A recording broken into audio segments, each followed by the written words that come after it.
is Newsline 9 Sports. There's a new man in charge at DC Everest. Former offensive coordinator Tim STREHLOW taking over the Evergreens head coaching position this year. He replaces Luke Kunin, who stepped down following 6 seasons at the helm. STREHLOW calls this his dream job. He graduated from Everest in '95, won a state title as an Evergreens assistant in '03.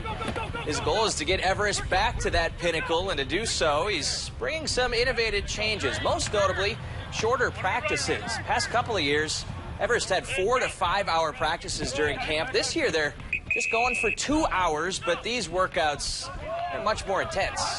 Different, I'd have to say, is the energy he brings in. He's a great guy. He knows what he's doing. He's been through this program before. He's led this program, and he's a very innovative person. And I think we'll be very successful with him. We're going to set the standard up here. When we hit the standard here, we're going here.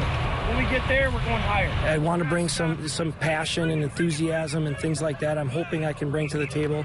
You know, I just want to have fun. I want these kids to have fun. I want to give them a great experience, something that they're going to remember for the rest of their life. Had a great talk with STREHLOW today. You can find more of that on WAOW.com. After a level 2 appearance last year, Marathon returns just 8 starters, but it does bring back its 2 biggest playmakers. That'd be tight end Nathan Stoffel and quarterback Donovan Free, a dynamic duo. Free today was actually named as a player to watch for the Dave Craig Award, given to the top quarterback in the state each year. Now, as the Red Raiders kicked off 2017 today, there were no helmets, pads, or even footballs at practice. The only sign of football, as a matter of fact, was that crew assembling the goalposts on the field. Instead, the team focused on speed training, which head coach Todd Stoffel says is huge. We really take pride in working hard in the weight room, and then we just try to be fast. You know, that's what we say. Listen, we're not blessed with a ton of size, so we got to be fast. Our linemen got to be athletes. We probably are, limited with a little more athletic linemen. We're not going to line up in 3 yards in a cloud of dust. It's not going to work for us. We have smaller linemen, speed. We need to be able to get past linebackers, get past linemen to linebackers and stuff like that, because half the time we're not even blocking the D end.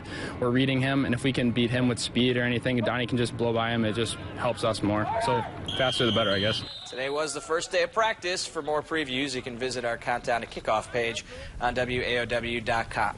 No, they weren't playing basketball at Lambeau Field today, but there was some Badgers hoops flavor on the practice field in Green Bay.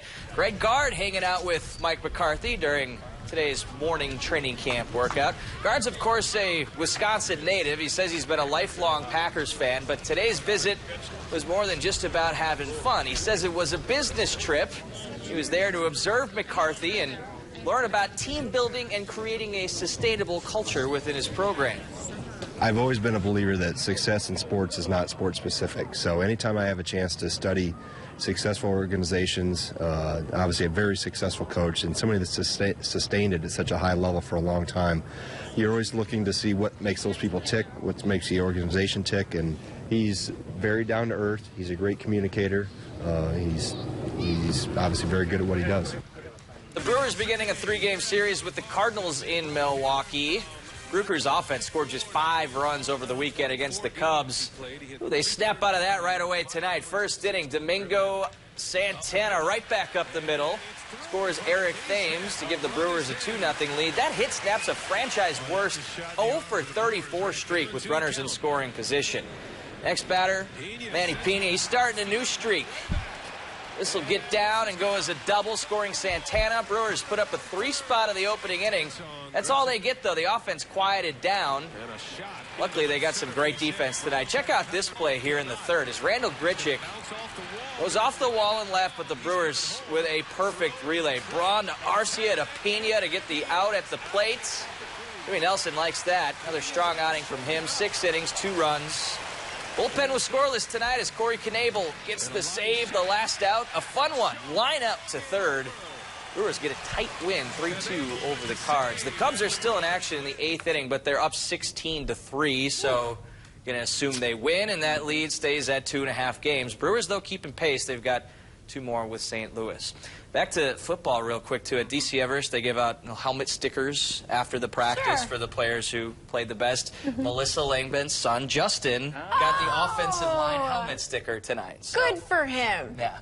That's awesome. I got some nice video of it, too, that I'm going to show her. Oh, she's Only gonna her, love though. that. You guys don't get to see it. She's going to love it. So that means he doesn't have to do his homework tonight, right? I don't know about that. Student-athlete, Mark. Student comes first. We'll be back. Also, it's summer vacation, so Well, that's true. No homework. No homework. Good point. Yeah. Didn't want to